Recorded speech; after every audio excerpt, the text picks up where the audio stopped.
our side event, we are going to focus on investments, startups, scale-ups, and it's a great chance that I have with me Jonathan Floyd. Jonathan, hello. Hi. Jonathan is the global lead of Accenture Ventures. So I would like to start, Jonathan, with the main discussion here in Panathēnea. We can see many changes in many sectors, and the key driver is the technology. So I would like to ask you at first, where do you focus on Accenture Ventures, and in which sectors do you see the most chances? The biggest trend is, a year ago, the enterprise was focused on pilots. Piloting something in a large-scale company is actually relatively easy. The environment is much smaller, the number of users, the need for security, the overall governance structure of that is pretty straightforward. The change has been happening so rapidly, and particularly in the past 6 months, we've seen this pace of change moving faster and faster, and if anything, it's accelerating. And the reality is that now that companies are making a choice to deploy AI at scale, and much more than just the frontier models, they're deploying agentic infrastructure into many of their workflows. This is extremely complicated.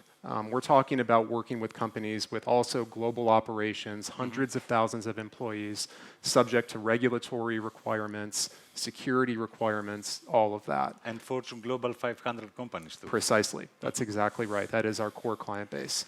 So when you think about that means that the pace of change converging with the needs of enterprise clients, there's a bit of friction between that, and that's exactly where Accenture plays, and that's Accenture Ventures' mandate. So Jonathan, AI is an enabler and an accelerator. It absolutely is an enabler and accelerator, and there's 3 areas that we're seeing right now where I think that's making the most impact. The first is revenue growth, so areas like agentic marketing. That is something that has been transformative with that technology moving in the last 12 months. Yeah. Customer service, no surprise for most of you, contact centers. Agentic AI is making such great progress there too, that really great use cases in Fortune 500 businesses. The other is with companies working to mitigate risk with AI. So think about banking, compliance operations, cybersecurity across all industries. These are areas that Fortune 500, G2000 companies are deploying significant AI. So Accenture, again, with our size and scale and our understanding of G2000 and Fortune 500 clients, we can act as an enabler between our consulting folks, our technology teams, and the startup themselves. For all founders, the hardest part about their ability to scale is building a product that is ready for the complexity of the clients that we serve. So when we decide to make an investment and partner with that company, we can offer them a lot of inside advice on their product roadmap about how they're building and how they expect to deliver into our client base. And then once they're ready and they have validated product market fit, then our team is able to serve as a channel as well. So when it works exceptionally well because we advise them early and then we help them to scale faster. So you focus on growth stage startups? We do a combination of early stage startups. Sometimes we will invest in seed stage companies that are even pre-product, although we have been focusing more on growth stage recently, just because we're seeing these companies are growing so rapidly, very well capitalized, that we've made the strategic decision that we need to invest more in late stage companies to really enable those types of partnerships. You meet a lot of entrepreneurs, many business plan. Which is the main difference between the startups who scale up and those who struggle? The main difference, and this is a recurring theme, is there are so many good products that we see in the market today that you could have high conviction on almost anything that we review. The reality, though, is that the best founders and the best startups from day one not only understand the problem that they're trying to solve, but they know how they're going to sell it and penetrate into that wedge within the enterprise or consumer. And that's the hardest part, is you need to build a product that is not only differentiated and solves that problem, but will actually also work through the buying patterns and the specific needs of all clients that they want to sell to. Speaking about the ecosystems and the opportunities, how do you see the ecosystem of Greece, okay? Because now we have an ecosystem after many years, and also the Euro position. First about Greece. Coming from San Francisco, and by the way, this is my first time in Greece, so I'm very welcome. excited How to be here. How do you feel about this? It's a beautiful country. Yeah. The history, everything is great. And I have been extremely impressed. So, I mean, we think about the geography of Greece between the East and the West. I mean, that is a strategic advantage. The fact that you're right on the Mediterranean, the energy transition, all of these things are converging around Greece, and that's exciting.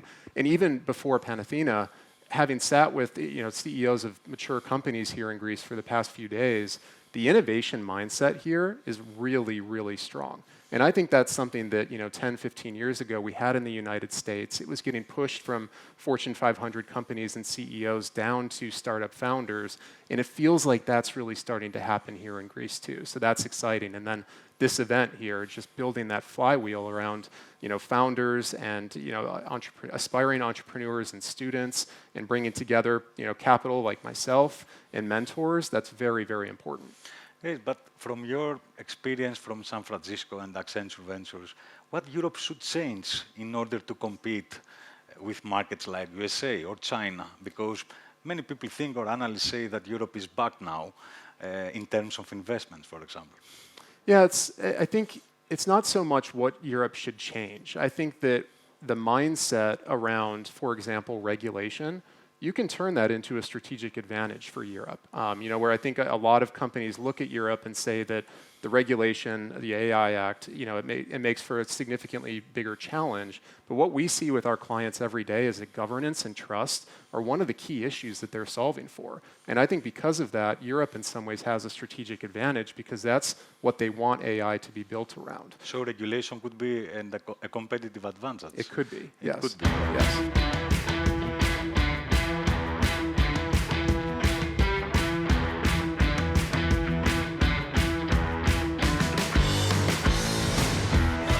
Okay, and I would like also your comment about Panathēnea, as you said before. I think that festivals like Panathēnea is more about the mentality and the culture. So I would like your comment about the guys here holding this event. The energy is phenomenal. This is an excellent event. I have been so impressed with the startup founders that I've talked to, the VCs, even again, the corporate sponsors too. I really, like I said, this is going to be a flywheel that is going to drive innovation and capital and growth for Greece. And I think what you're going to see is all it takes is one or two successful startup stories. These companies are going to grow. Ultimately, they're going to become unicorns, and there is going to be the desire to build more and more startups in Greece. Talent is another strategic advantage here. Everything I've seen, everything I've heard, there's so many smart people. So the foundation is there, and now I think it's time for it to happen. Okay, so Jonathan, thank you very much for this discussion. I hope you enjoy Panathēnea and Athens too. Thank you. It was a pleasure. Thank you for having me.